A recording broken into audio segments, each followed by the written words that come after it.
CPI just recently came out, and the CPI shows pretty favorable numbers for inflation.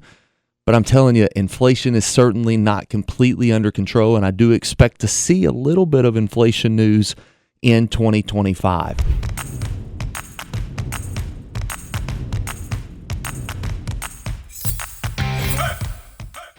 Every Saturday morning, we feature a program on the Big Dog Radio. It's called Retirement Matters with Mr. Dale Smothers. And Dale stops by the Big Dog studio twice a month to talk about finances, the stock market, and the ups and downs and all around. Yes, sir. Yes, sir. How you doing, Larry? Doing well, and good to have you on the program Thank this you, morning, sir. on this Appreciate cold Wednesday morning. It's a bitterly cold Wednesday morning. The market just recently received a little bit of news. We talk about these metrics that come out monthly. Got some things that are coming from this new administration that will likely put some pressure on inflation, will likely allow inflation to rise just a little bit, and how we react to that is going to be pivotal on how the market's going to come out in 2025. So basically what I'm hearing is prices like the price of eggs and things like that, gasoline will continue. We'll start going back up. Yes, sir. Yeah, you mentioned eggs. Ironically, in February, they're talking like eggs could skyrocket, and they have this pinned down to a specific date, middle of February roughly. And this is due to some sort of bird flu that has been working its way through the supply chain. But, not just for those types of reasons. I'm talking about sticky type inflation. Just like you said, the price of eggs, the price of milk, the price of gas, all of these things could start to go up just a little bit because of inflation pressures and what's going on with, again, the Federal Reserve. Is that because of change of policy from one administration to another? Because I don't really see it climbing right now. Sure. So it spiked there for quite a while. It had spiked and we got it under control. And now it's kind of leveled off. And the target, the Fed target, and not to talk a lot of these numbers because we're going to mention here in a second, you shouldn't really be paying attention to a lot of this if you're really looking at a long term. But their target is 2% year over year, and we just cannot get it below 3. Today it was at 2.9, so we're trending in the right direction, but we're nowhere close to where we want to be. And I kind of equate it to a wildfire. The wildfire had spread. It had all of a sudden become out of control. And again, I know we got a part of our country that's currently experiencing this. It takes a while to get it under control, and it's as if the Fed has never been able to totally extinguish that fire. There's been some smoldering pieces here or there, and I'm afraid that one little thing could re-spark it.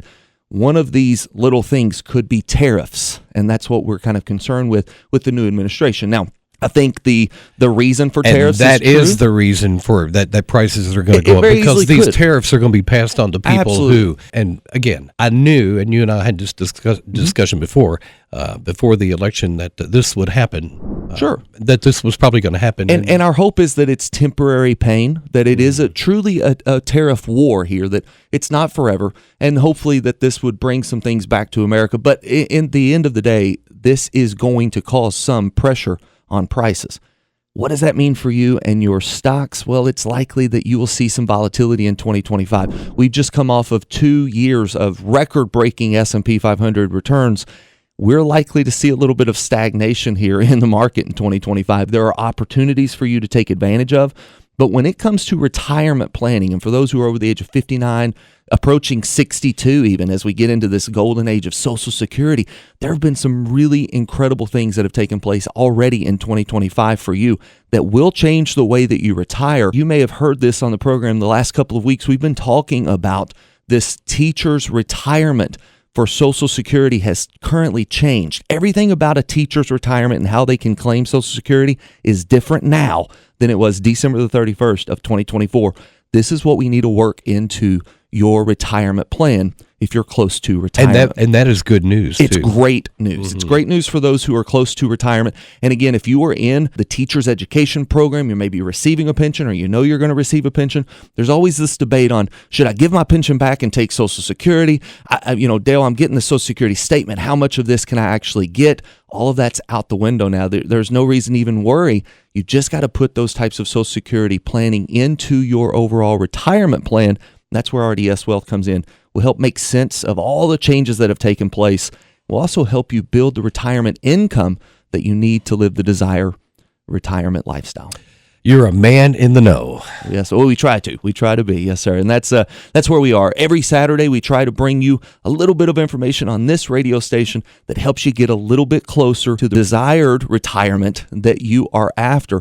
We like to say that we want you to retire the way you desire, and that's a little bit of a play on words there. But the reality is, if you do this correctly, whether it is in a good market or a bad market, you can retire and live that retirement that you've always imagined. There he is, folks. Dale Smothers here. Hear him this coming Saturday morning after the 9 o'clock news. Dale, enjoy the rest of your day today. Thank you, Larry. And speaking of the news, that is coming up here next on 99.9 The Big Dog.